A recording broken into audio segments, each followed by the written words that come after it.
Assalamualaikum warahmatullahi wabarakatuh. Saya ingin menyampaikan dua pesan. Pertama, tujuan pembentukan film Dirty Food, dan kedua, seruan untuk tidak golput dan pastikan rezim kalah. Eh, dari film itu, Dr. Zainal Arifin Mokhtar sudah menyampaikan tujuan film. Jadikan film ini sebagai tujuan penghukuman. Kepada siapa? Kepada rezim yang melakukan kecurangan penyelenggaraan pemerintahan, dalam hal ini pemilu, sehingga kemudian berbagai rekayasa timbul dan manipulatif. Pemilu tidak lagi jujur dan adil. Pemilu hanya sekedar manipulasi, di mana azasnya hanya sekedar langsung umum bebas rahasia dan 5 tahun sekali, tanpa dilaksanakan dengan jujur dan adil. Jadi kita harus tahu, dan ini harus betul-betul menjadi kekuatan untuk membangun upaya memastikan pemilu bisa berlangsung dengan baik, agar kemudian partai politik, politisi belajar untuk berbuat jujur, menepati janji politiknya, sehingga kalau mereka menipu, dia tidak lagi dilanjutkan dan tidak dipilih. Kedua, panggilan untuk jangan golput. Film ini mempertegas bahwa kita harus mengalahkan rezim yang sewenang-wenang. Jangan kemudian menjadikan golput sebagai alasan lari dari tanggung jawab politik warga negara. Ingat, golput juga bisa jadi strategi pihak-pihak tertentu untuk menang, meng-up isunya agar kemudian mereka bisa memenangkan pertarungan. Saya ambil contoh kasus Donald Trump versus Hillary Clinton.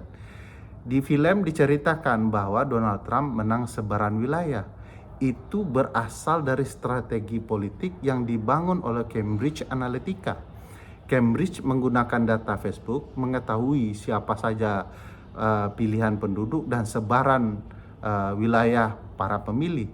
Lalu mereka merekayasa sedemikian rupa agar pada wilayah-wilayah tertentu pemilih tidak memilih Hillary Clinton. Bagaimana caranya? Mereka mengatakan Hillary sudah menang.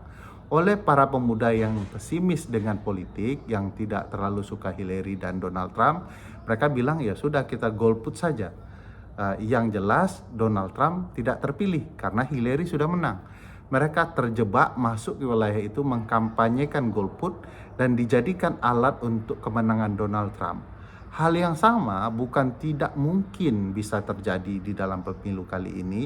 Orang yang popularitasnya karena kekerasan, catatan masa lalu dan segala macam, bisa saja menang seperti Donald Trump jika menggunakan taktik ini. Jadi dibiarkan golput menjadi pihak lain agar suara-suara yang kritis menumpuk di sana, sehingga mereka bisa memenangkan pertarungan. Padahal tanggung jawab anak muda adalah memastikan mereka ikut pemilih, memastikan pemilu kita berlangsung bersih, memastikan bahwa rezim akan kalah. Mereka harus benar-benar merasakan jika mereka tidak taat kepada janji-janji politik, menyimpangkan konstitusi, membuat curang, mereka akan berhadapan dengan anak muda gagah berani yang akan memperjuangkan hak-hak konstitusionalnya. Jangan terjebak dengan politik Donald Trump yang sekarang sedang digunakan dengan bahasa-bahasa golput. Ayo pilih, pilih, pilih, dan pastikan rezim kita tumbangkan dalam pemilu kali ini. Merdeka!